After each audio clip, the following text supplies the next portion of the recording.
Balance sheets to battle drills welcome on accounts to arms.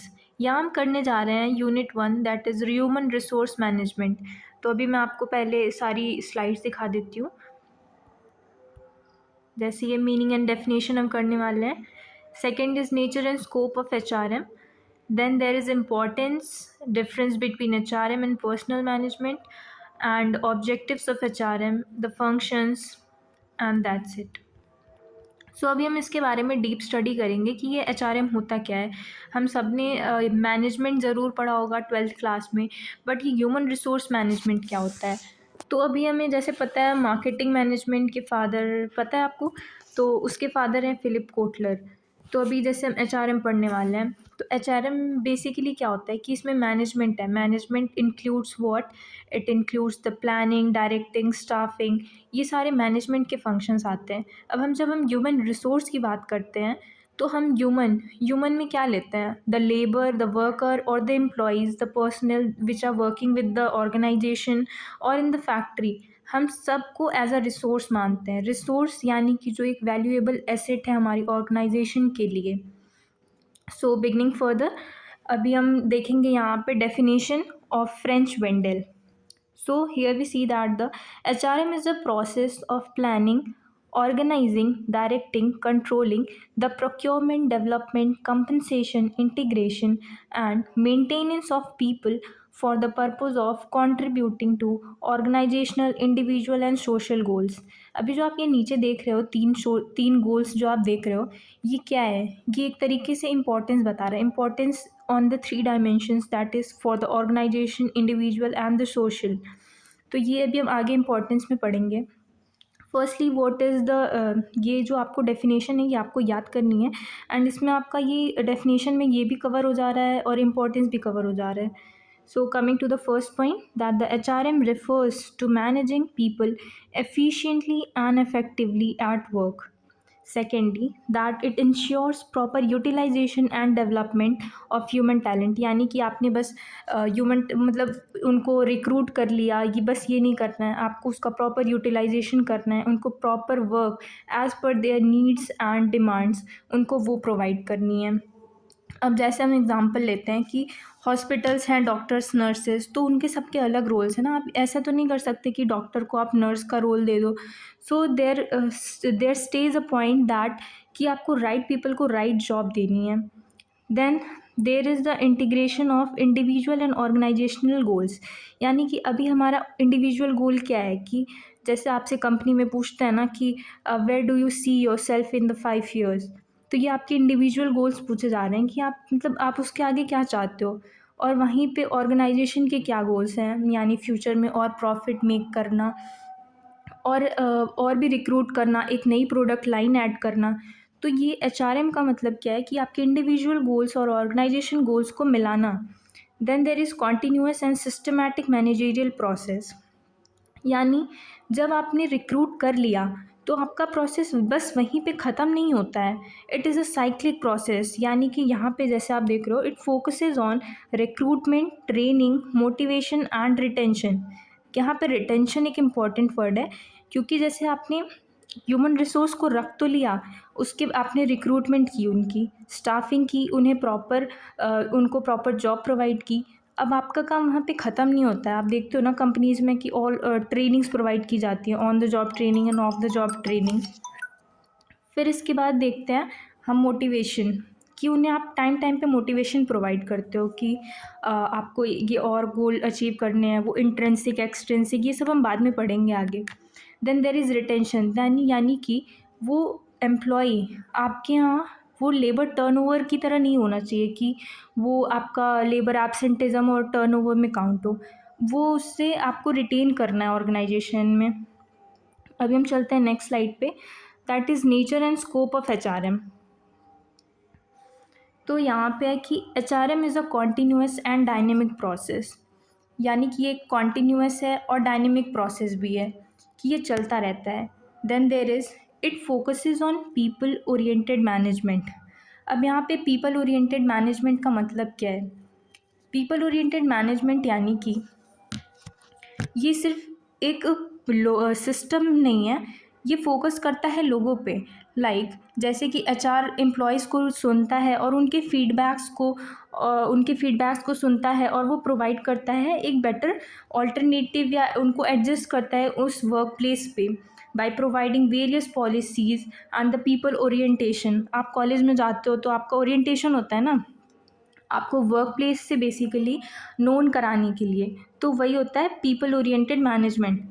Then third comes that here is it is an art as well as science. Art Y?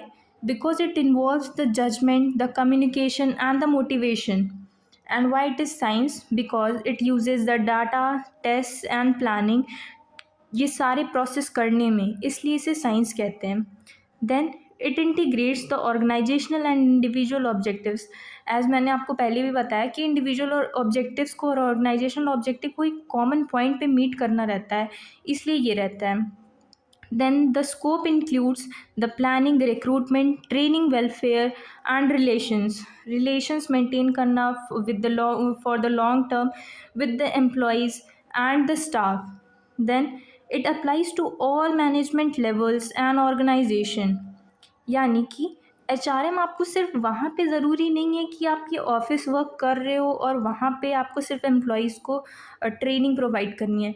It starts from the top level and also percolates down to the lower levels too. जहाँ जहाँ पे आप human resource को as a employee, as a worker कहीं भी staff कर रहे हो। अब ऐसा तो नहीं है कि आप वर्कर को रख रहे हो और वहाँ पे आपको मोटिवेशन और कम्युनिकेशन की ज़रूरत नहीं पड़ेगी, वहाँ पे भी पड़ेगी ना, तो इसलिए HRM is needed everywhere. Now here comes the importance of HRM. तो एचआरएम की इम्पॉर्टेंस क्या है? That it ensures the right person, right job placement. जैसे हम आपको पहले ही बता रहे थे, it means to hire a skilled person for a right job. यानी कि जैसे मैंने आपको नर्स का एग्जांपल दिया, तो अभी नर्स के लिए आपको जो क्वालिफ़िकेशंस चाहिए आप उसकी जगह पे वही रखोगे। ऐसा नहीं है कि आप डॉक्टर की क्वालिफ़िकेशन वालों को नर्स की जॉब दे दो और नर्स वाली की क्वालिफ़िकेशन को डॉक्टर की जॉब दे दो। ठीक है, ये तो मैंने ऐसे एग्जांपल लिया। आप कंपनी में भी देख सकते हो, जो बढ़िया कोडिंग करता है आप उसको कॉमर्स की फील्ड में तो जॉब नहीं दोगे ना, आईटी वाली फील्ड में दोगे। So that means that it ensures the right person and the right job placement. Secondly, it improves productivity and performance. How? यहाँ क्वेश्चन आता है कि कैसे प्रोडक्टिविटी इम्प्रूव करेगा। सो बिकॉज अगर आप प्रॉपर पर्सन को प्रॉपर जॉब प्रोवाइड करोगे तो इससे ऑर्गेनाइजेशन की एफिशिएंसी इम्प्रूव होगी। Then third is it reduces absenteeism and turnover. यानी कि अगर आप उनको सही प्लेसमेंट दोगे, सही मोटिवेशन दोगे, सही स्टाफिंग करोगे और टाइम टू टाइम कम्युनिकेशन होती रहेगी, तो इससे लेबर टर्नओवर भी कम होगा और एब्सेंटिज्म भी कम होगा। Then it promotes the team work and coordination. Team work and coordination ना सिर्फ एक डिपार्टमेंट में बल्कि अलग अलग डिपार्टमेंट में भी कोऑर्डिनेशन ये बनाए रखता है। Then it adapts to technological changes. जैसे हमने बात की ट्रेनिंग की, तो हम ट्रेनिंग अगर टाइम टाइम पे प्रोवाइड करेंगे तो वो उन्हें हेल्प करेगा टेक्नोलॉजिकल चेंजेस को अडेप्ट करने में। Then it builds a strong organisational culture. Then here comes the difference between the HRM and the personnel management. जैसे कि अभी आपने देखा होगा कि पर्सनल यहाँ पे जो मेंशन्ड है, एक सेकेंड में इसको इरेज कर देती हूँ।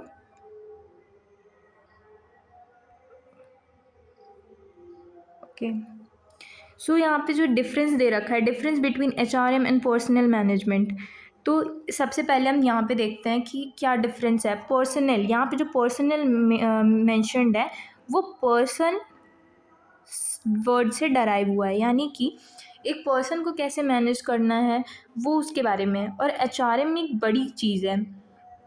अब जैसे कि पर्सनल मैनेजमेंट है तो ये एक ट्रेडिशनल मेथड है, और एचआरएम जो है, एचआरएम अभी ये बहुत पहले से नहीं है ना, ये अभी आया हुआ है। So it is modern and strategic. And here the personnel management includes that it is reactive. अभी आपको ये समझ नहीं आ रहा होगा, रिएक्टिव एंड प्रोएक्टिव। सो ये एक अप्रोच है। अप्रोच कैसी? यानी रिएक्टिव, यानी अगर कोई प्रॉब्लम जैसे अराइज की उसके बाद पर्सनल मैनेजमेंट अराइव होता है। और एचआरएम क्या है? प्रोएक्टिव, यानी कि प्रॉब्लम आने के पहले ही हम उसे ख़त्म कर देते हैं। तो ये होता है प्रोएक्टिव। उसके बाद आते हैं personal management focuses on welfare, HRM focuses on development. Responsibility में आते हैं तो पर्सनल मैनेजमेंट मतलब वो हेल्प करता है पर्सनल के डेवलपमेंट में, और एचआरएम डेवलप करता है सारे मैनेजर्स के डेवलपमेंट में। ऑब्जेक्टिव है इसका दैट इट इज़ एडमिनिस्ट्रेटिव, और ये है developmental.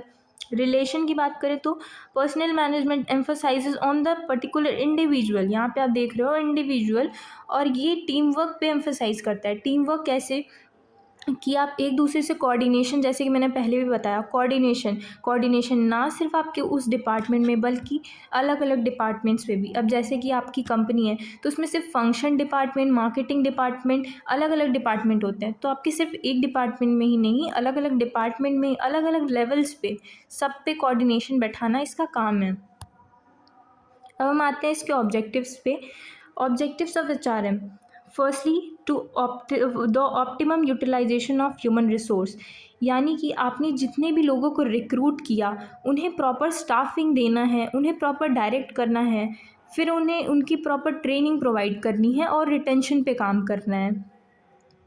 Secondly to develop the employees skills and the leadership, यानी कि आप उन्हें ऐसे ट्रेन करिए कि इन द नियर फ्यूचर वो उन्हें लीडरशिप रोल में भी हेल्प करे और उनकी स्किल एनहेंसमेंट हो through the training and development.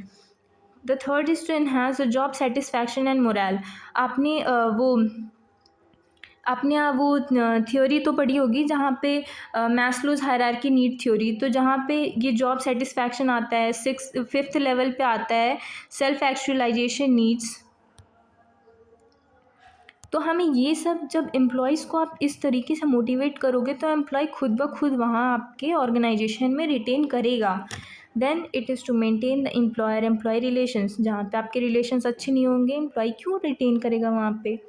So ensure the compliance with laws and ethics, यहाँ पे जैसे कि कई ऑर्गेनाइजेशन में आपने देखा होगा कि इंटरनल कमिटीज़ बनाई जाती हैं, रिटेंशन कमिटीज़ और ग्रीवेंस रिड्रेसल कमिटीज़ बनाई जाती हैं to cater the needs of the employees, और कुछ भी कुछ अंदर के डिस्प्यूट्स वगैरह अराइज होते हैं उनको कम करने के लिए। Then third is to align the personal goals with organisational goals, ये हमने ऑलरेडी डिस्कस कर रखा है। तो अभी हम नेक्स्ट स्लाइड पे जाते हैं। द फंक्शंस ऑफ एचआरएम, अभी जैसे हमने ये सारे पढ़े, ठीक है, तो अभी हमने ये सारे ऑलरेडी पढ़ रखे हैं ना, कि ये सारे एचआरएम के ये planning, organising, directing, controlling, staffing और डेवलपमेंट। अभी आप ये जो देख रहे हो स्टार्टिंग के इतने, ये हम ऑलरेडी ऐसे पढ़ते हैं कि ये अलग फंक्शंस हैं। स्टाफिंग और डेवलपमेंट एक तरीके से आप इन्हेंसमेंट के फंक्शंस हैं, कि ये एम्प्लॉयज़ का आप इन्हांसमेंट के लिए यूज़ करो। ये स्टार्टिंग में यूज़ होते हैं एचआरएम में, जैसे कि प्लानिंग किस चीज़ की, to forecast the manpower requirements, यानी कि जैसे कि आपको किस जॉब की रिक्वायरमेंट है आप उस हिसाब से वैकेंसी निकालते हो ना, तो उसमें उस हिसाब से आपको प्लानिंग पहले करनी पड़ेगी, फोरकास्ट करना पड़ेगा कि आपको कितने manpower requirement here means that how many people you need for that particular job. Then second is organising means creating structure and duties. अब एक ऑर्गेनाइजेशन में डिफरेंट स्ट्रक्चर्स होते हैं, जैसे कि यहाँ पे टॉप मैनेजर्स होंगे, फिर उसके नीचे सबॉर्डिनेट्स आएंगे, फिर उसके नीचे फंक्शनल डिपार्टमेंट आएगा, और ऐसे ये सिर्फ एक डिपार्टमेंट का हो गया। जैसे कि ये मैंने ले लिया मार्केटिंग डिपार्टमेंट का, तो ये मार्केटिंग डिपार्टमेंट का हो गया, एक हो गया फंक्शनल डिपार्टमेंट, एक हो गया सेल्स का। तो ऐसे अलग अलग करके डिपार्टमेंट्स होते हैं, तो उसके लिए स्ट्रक्चर्स एंड ड्यूटीज़ असाइन करना एचआरएम का काम है। Then here comes directing means to guide and the motivate employees. आपने डिफरेंट मोटिवेशन थ्योरीज पढ़ी होंगी, that is intrinsic, extrinsic, X and Y, और जैसे मैंने मैस्लोज नीड हायरार्की थ्योरी की बात की। तो ये सारे मोटिवेटिंग फैक्टर्स हैं जो कि गाइड करते हैं एम्प्लॉय को, यानी कि आपके ह्यूमन रिसोर्स को। ये रिसोर्स मैंने क्या बताया कि जो एक पर्सनल है, आप उनको एक वैल्यूड असेट मान रहे हो, तो उस हिसाब से आप उन्हें डायरेक्ट करोगे, गाइड करोगे। Then here comes controlling which means evaluating and correcting deviation. ये आपने पहले भी पढ़ रखा है, यानी कि आपने एक स्टैंडर्ड सेट किया, अब आपने उस हिसाब से काम किया, अब उसको आप चेक करोगे कि कितना डेविएशन हुआ है। हर बार ऐसा तो होगा नहीं कि एग्जैक्टली आपने, जैसे कि अभी हम प्लानिंग गोल्स या फिर जीडीपी का वो करते हैं, तो हमने सेट किया है कि इस बार हम 6.1 की ग्रोथ करेंगे। तो ऐसा ज़रूरी तो नहीं है कि हर बार हम 6.1 कर अचीव कर लेंगे, क्या पता आपने 5.2 ही अचीव करा हो। तो इसके लिए आपको क्या करना है कि आपको देखना है कि आप कहाँ से डेविएट हुए, कितना चेंजेस हुए, तो उस हिसाब से आपको फिर प्लानिंग करनी पड़ेगी।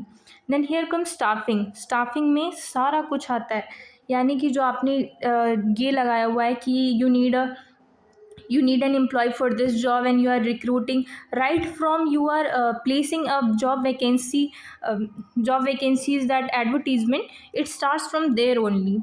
सो वहाँ से आपने रिक्रूटमेंट किया, सेलेक्शन किया, आप उनकी ट्रेनिंग आप प्रोवाइड कर रहे हो। जैसे कि आप वहाँ पे देखते होगे कि आपको अभी 6 महीने की ट्रेनिंग पीरियड पे रखा गया है, इसके बाद आपको फाइनलाइज किया जाएगा, तो उस हिसाब से ये स्टाफिंग वर्क करती है। Then comes the development, that is to promote them for the growth and career advancement. यानी कि जहाँ आप एम्प्लॉयज़ को वर्क कल्चर के थ्रू उनको नोन भी करा रहे हो, और उनके नॉट जस्ट आप वर्क पे फोकस कर रहे हो, बट ऑल्सो उनके पर्सनल ग्रोथ पे भी वर्क कर रहे हो, स्किल एनहेंसमेंट कर रहे हो, और उनका वर्क लाइफ बैलेंस ये सब हो रहा है, तो वहाँ पे एक एम्प्लॉय की डेवलपमेंट होती है। सो हियर मुझे लगता है मैंने बहुत अच्छे से समझा दिया। एंड नेक्स्ट, आपको इसके आगे कोई भी वीडियोस चाहिए रहेगी तो please comment down here, and आगे और भी लेक्चर्स आते रहेंगे। You need to